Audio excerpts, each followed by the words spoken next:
the Telecom Regulatory Authority of India, or the TRAI, is expected to send its recommendations on the auction of 2G spectrum to the ministry today. Now, the proposed norms are crucial since they will set the future course of action for policy formation.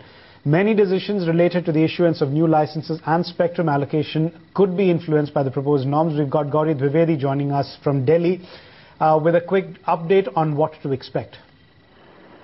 George, these recommendations, of course, will really set the pace for all future policy making in the sector.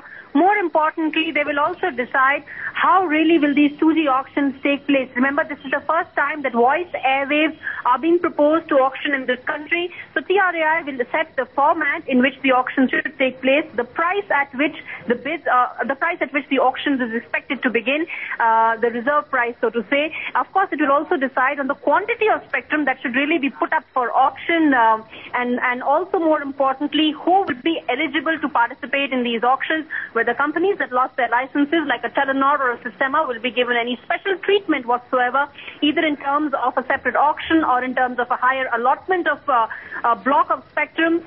It's something that TRAI will recommend to the ministry, to the Department of Telecom. Of course, DoT can have a difference of opinion with TRAI on these issues, in which case it goes back to TRAI. EGOM, of course, will take a final decision on this, but either way, this will set the pace, set the tenor for what could be the first ever voice auction in this country, and more importantly, all future auctions, future bandwidth auctions really will be decided by these recommendations that will come out today. Right, Gauri, I'm not sure you've been able to pick up anything from your sources on what could be there in these recommendations, because the stocks of some of these companies are beginning to react fairly negatively, and this has been happening just over the last 10 to 12 minutes. You've got Reliance take a big hit. It's down about 3.5%. Is it expected, based on what you may have picked up from your sources, likely to be more negative than positive? Well, two things, George. One is that these recommendations will give clarity on refarming. Now, refarming of spectrum essentially means that incumbents which have a superior 900 megahertz spectrum will have to return that and get 1800 megahertz, which is relatively inferior, relatively costs more in terms of capex.